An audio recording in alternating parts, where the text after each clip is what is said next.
Tudo bem. Tudo começou de um jeito estranho. Eu tinha voltado da escola e vi meu pai sentado na sala assistindo televisão. Meu pai trabalhava demais e, naquela época, normalmente não chegava em casa antes das 7, no mínimo. E lá estava ele, de shorts, camisa havaiana e sandálias, às 4 da tarde. Estava bem claro que ele não tinha saído de casa o dia todo. Ele me olhou assim que entrei pela porta e, quando nossos olhos se encontraram, pude ver um brilho nos dele. Ele bateu as mãos e se inclinou para frente com um sorriso enorme no rosto. Me disse que vamos acampar. Amanhã. Acampar para nós não era como acampar de verdade. Para começar, a gente tinha um trailer. Além disso, só acampávamos em lugares que tivessem fácil acesso a esgoto e tomadas.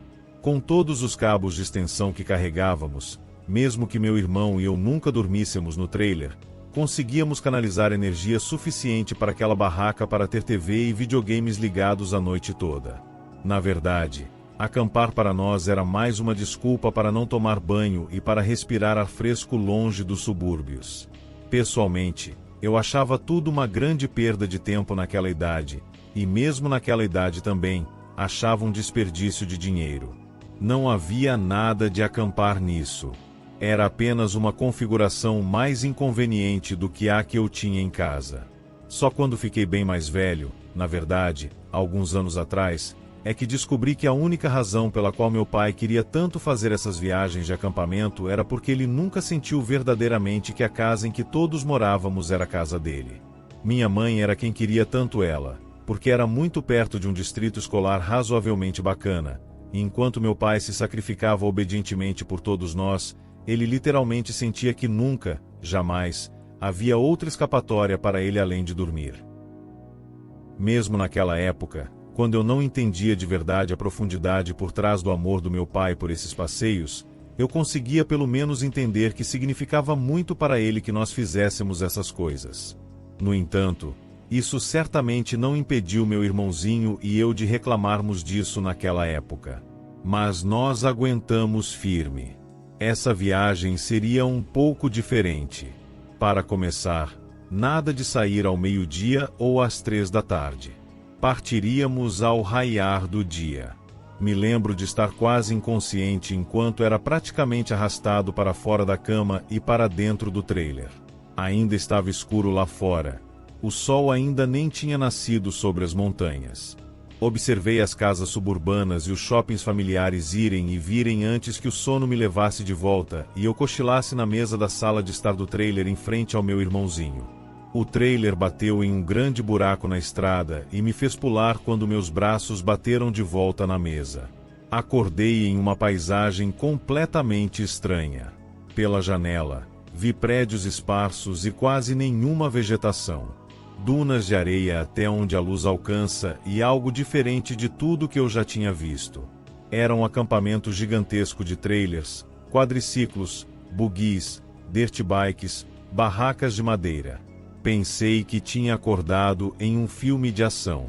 Não conseguia ver, mas tinha certeza de que meu pai estava radiante com a visão. Quando criança, ele vivia para andar de dirt bike e de quadriciclo. Provavelmente pensou que meu irmãozinho e eu seríamos tão apaixonados quanto ele naquela época. Ele estava redondamente enganado, mas era a intenção que importava. Nosso trailer parou em uma clareira gigante, ainda cercado pelas bikes, quadriciclos e coisas do tipo. Lembro do meu primeiro passo para fora daquele trailer e imediatamente comecei a sentir a poeira e a gasolina invadirem minhas narinas. O zumbido das bikes, indo e vindo, se espalhava ao meu redor.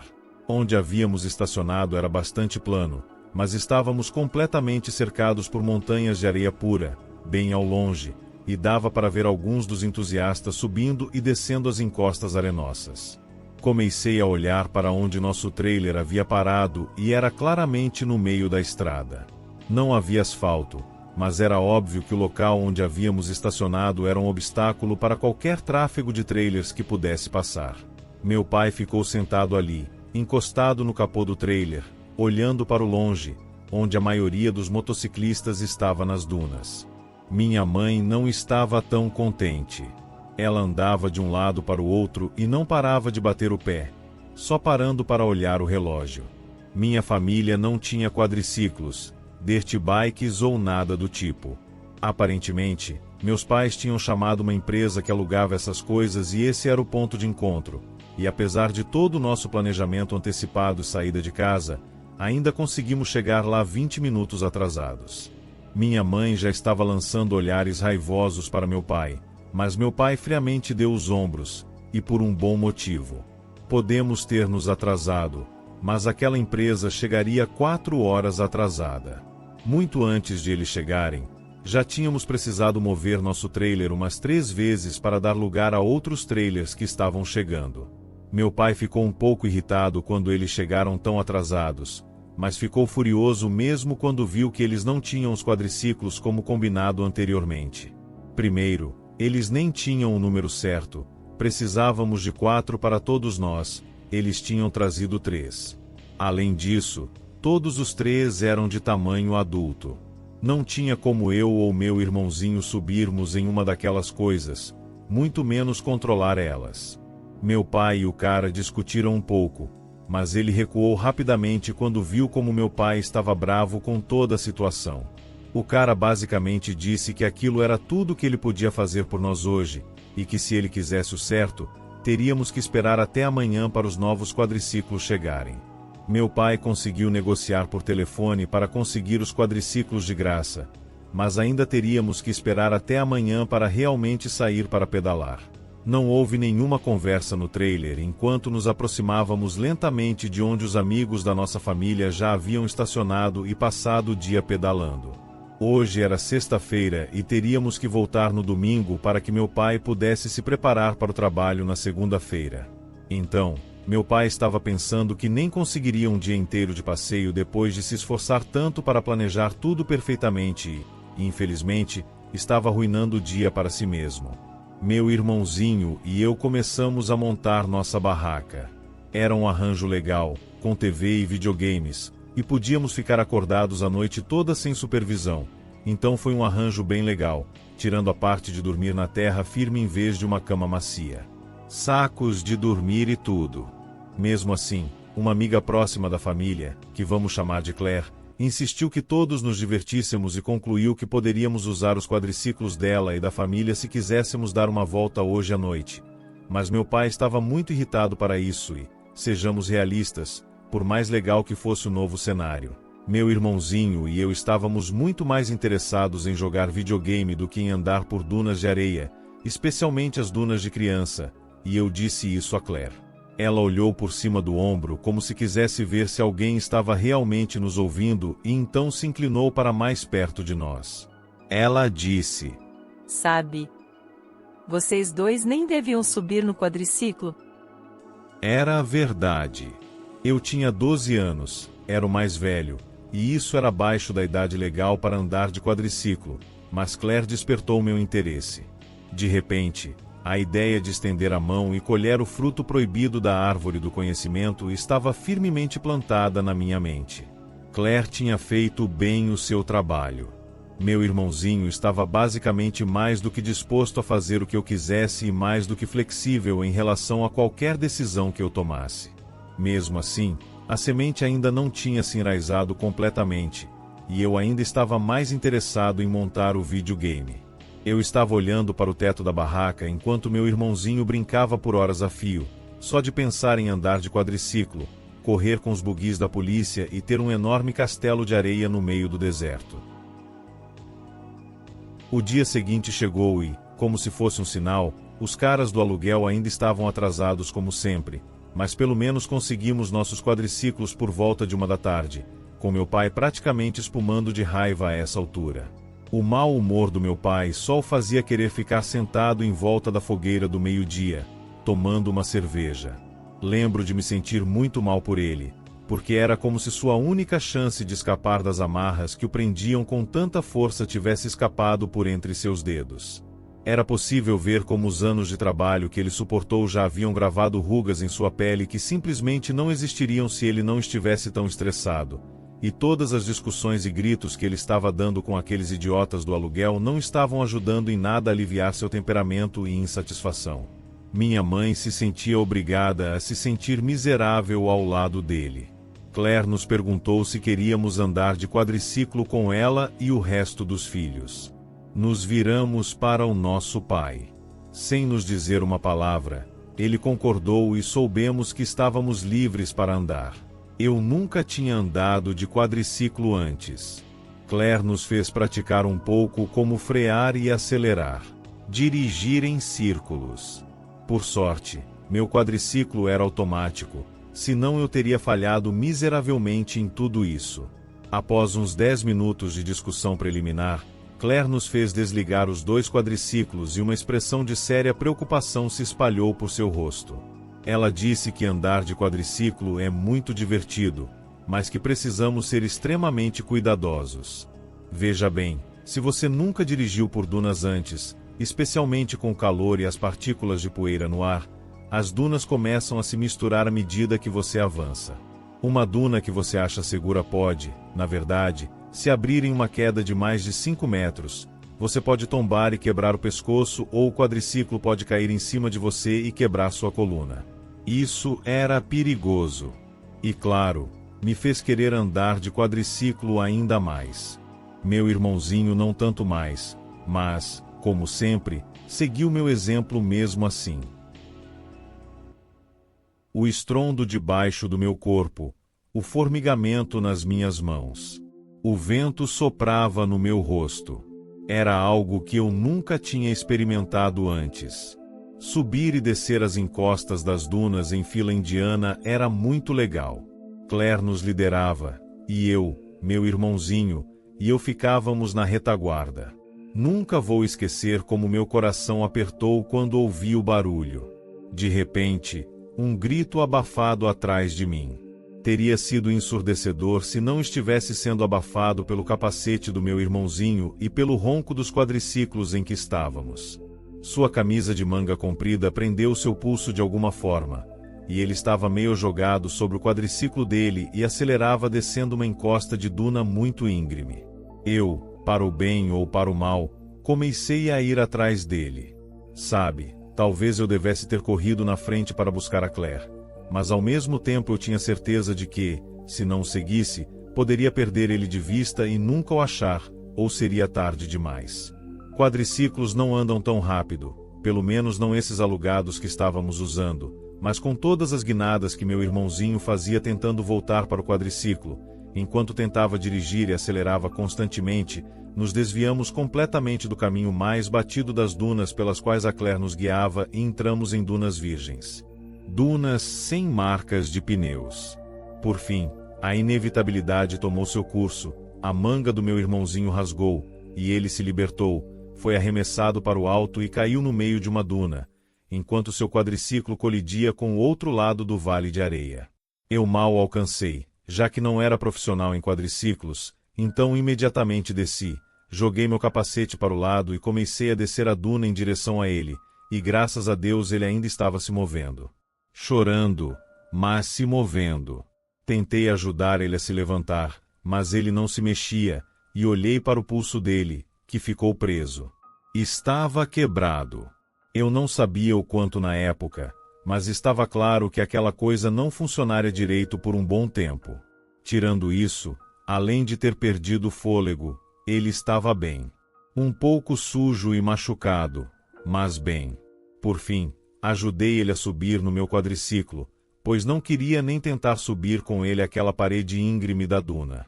Tive que dirigir devagar, pois meu irmãozinho mal conseguia se segurar no meu ombro, seus dedos cravados com força enquanto seu pulso flácido jazia destruído na minha coxa, com o resto do braço lutando para se segurar enquanto eu mal conseguia me arrastar.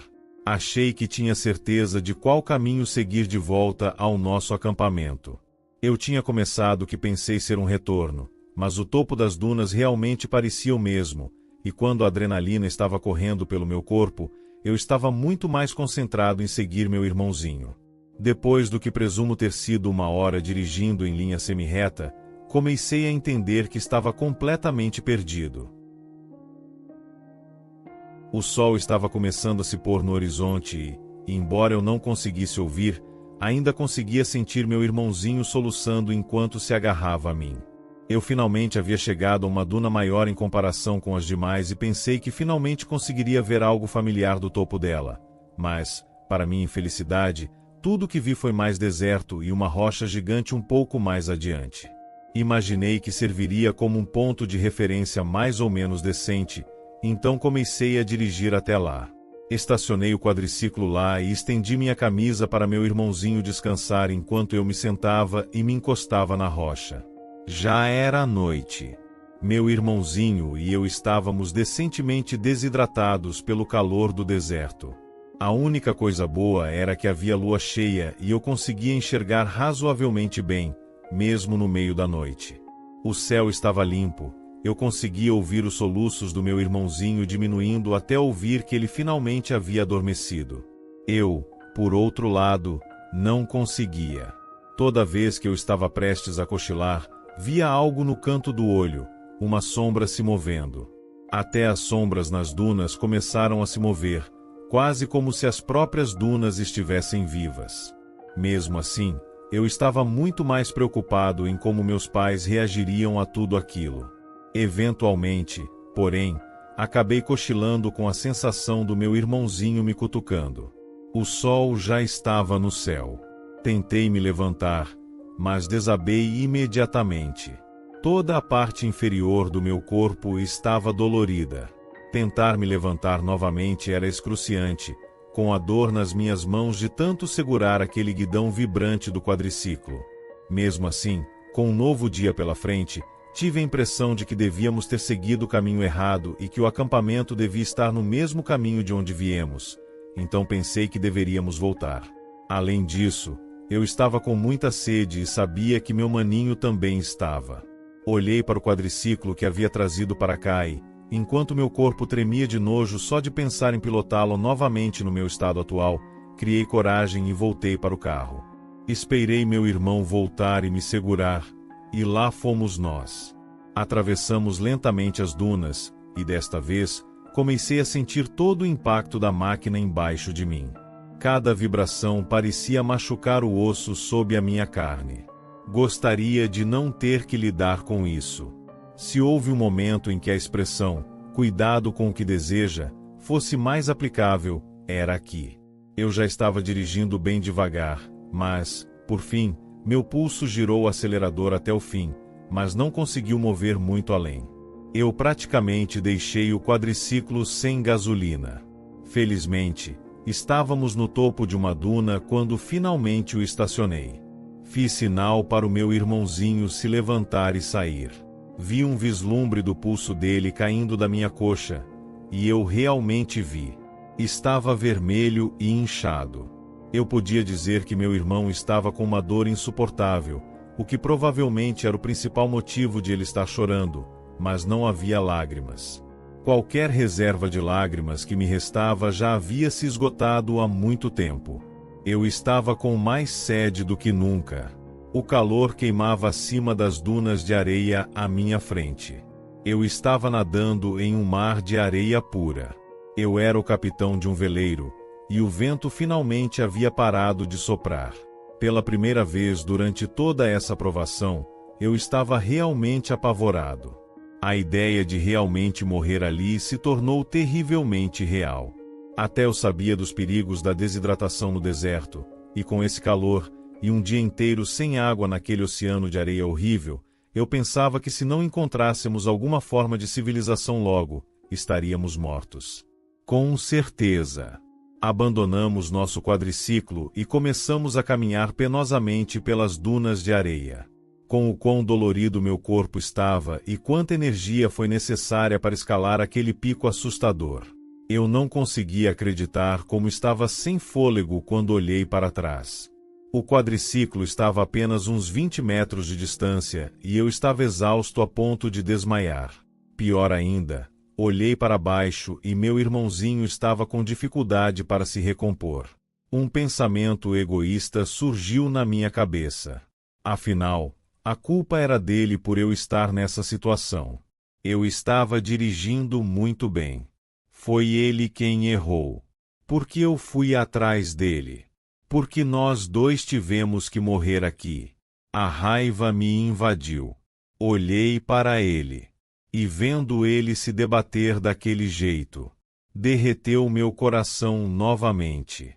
Usei essa raiva para me recompor, correr em direção a ele e praticamente carregar ele comigo pela duna acima, mas quando voltei para cima, eu estava acabado, e ele também. Eventualmente, o sol no céu começou a se distorcer e a escuridão nublou minha visão. Quando abri os olhos novamente, já era noite. A luz da lua não era tão forte. As sombras dançavam e tremulavam pelas dunas. Tinha uma sensação palpável de me sentir observado, mas a única outra pessoa ali era meu irmãozinho. Dormindo passivamente, ele também devia ter adormecido de exaustão. Minha garganta era como uma lixa. Eu mal conseguia ver o sangue das rachaduras nos meus dedos. Aquele deserto havia roubado do meu corpo até a última gota d'água. Seminu, sem minha camisa, eu tremia de frio. Meus olhos percorreram as dunas, observando as sombras, observando as dunas respirarem. Eu estava perdendo a cabeça. Comecei a ouvir vozes. Vozes rindo, me dizendo como eu ia morrer ali. Mas havia uma voz abafada no fundo de tudo. Começou baixa, mas depois começou a crescer até que eu mal a ouvi dizer: "Ei, aqui, logo atrás de mim." E por apenas um minuto, pensei ter visto alguém atrás de mim antes de se dispersar de volta para as sombras. Sacudi meu irmãozinho para acordar ele e disse a ele para me seguir, e ele obedeceu. Subimos aquela duna com dificuldade, mas o sono nos fez bem e conseguimos subir com alguma dificuldade. Quando cheguei ao topo novamente, ouvi a voz de novo. "Aqui." Estava vindo da duna seguinte, desta vez mais audível, muito mais nítida. As sombras pareciam se afastar, para abrir caminho para que marchássemos pela próxima duna. O maninho podia escorregar um pouco, mas cada vez que eu ouvia a voz, me sentia revigorado. Duna após duna, atravessamos com dificuldade. Meu corpo simplesmente se sentia além das fraquezas que sentia antes, radiante de esperança renovada, e à medida que avançávamos, a voz se tornava cada vez mais clara e eu achava que conseguia ver cada vez mais a figura sombria antes que ela desaparecesse atrás das sombras da próxima duna. Uma parte de mim me dizia que eu tinha enlouquecido completamente, mas a outra parte me dizia para simplesmente continuar seguindo, fosse o que fosse, pois era melhor do que o destino nos esperando lá atrás, onde estávamos. A voz e as sombras começaram a recuar à medida que nos aproximávamos do amanhecer. Eu já havia perdido a noção de quantas dunas meu maninho e eu havíamos atravessado há muito tempo. À medida que a voz começou a sumir, uma profunda sensação de perda começou a crescer dentro de mim, e o desejo de perseguir com mais vontade tomou conta de mim. Minha determinação se fortaleceu quando a luz opressiva do dia começou a despontar acima do topo das montanhas. Finalmente, depois de uma última duna, eu o vi. O acampamento, lá, ao longe. Finalmente o havíamos encontrado. Estávamos salvos. Eram apenas umas 9 dunas à nossa frente. Teríamos até o visto antes se não fosse noite. Seguimos em frente o mais rápido que podíamos. Eu podia ver quadriciclos avançando como formigas saindo de um formigueiro em nossa direção, e meu irmãozinho e eu teríamos chorado de alegria se ainda tivéssemos água para as lágrimas. Helicópteros foram chamados e meu irmãozinho e eu fomos levados de avião para o hospital mais próximo. Sofríamos de desidratação extrema. O médico disse que, se tivéssemos passado mais 2 horas lá fora, a gente ia virar carne seca. Lembro de estar na sala de recuperação ao lado do meu irmãozinho assistindo TV quando ouvimos uma batida na porta. Uma enfermeira guiou minha mãe para o quarto e ela estava praticamente chorando ao ver seus 2 filhos bem. Ela nos abraçou com tanta força. Ela passou de nos dizer o quanto nos amava até nos xingar por sermos tão idiotas a ponto de sairmos sozinhos. Ela nos perguntou o que aconteceu, e eu comecei a explicar toda a provação, meu irmãozinho preenchendo detalhes à medida que avançávamos. Aparentemente, eles tinham encontrado o quadriciclo do meu irmãozinho e a camisa, mas não tinham ideia de onde meu quadriciclo estava e poderiam muito bem estar no fundo do inferno. Se tivéssemos esperado mais 1 hora perto daquela rocha enorme, provavelmente teríamos sido resgatados rapidamente. Por um tempo, perdi as esperanças e pensei que ia morrer. Agora, a única preocupação que eu tinha era qual seria a nossa punição por termos arruinado as férias do papai. Num gesto de sinceridade, e também para amenizar qualquer punição que recebêssemos por esse fiasco, olhei para minha mãe e pedi desculpas por estragar as férias do meu pai. Minha mãe ficou muito quieta, e dava para ver que as memórias que haviam sido deixadas de lado com a notícia de encontrar seus filhos sãos e salvos, mas agora estavam voltando. Veja bem. Quem encontrou o quadriciclo e a camisa do meu irmãozinho foi meu pai. Mais ou menos. Quando ele soube que Claire tinha nos perdido dunas, sem capacete, imediatamente pulou em gritando e berrando com Claire onde ela nos viu pela última vez, e imediatamente começou a ir embora. Claire e os outros mal tiveram tempo de começar a perseguição. Meu pai viu aquela rocha grande, e acabou dirigindo em sua direção. Ele perdeu o controle do quadriciclo ao passar por um buraco particularmente grande sobre a duna, caiu, e aterrissou na duna de areia abaixo. Ele bateu a cabeça com tanta força que quebrou o pescoço quando o quadriciclo bateu em seu corpo. Colocaram meu pai em um helicóptero o mais rápido que puderam, mas ele já estava morto há muito tempo. Quanto mais eu pensava nisso, mais aquela voz que eu ouvi sobre as dunas na última noite começou a soar familiar.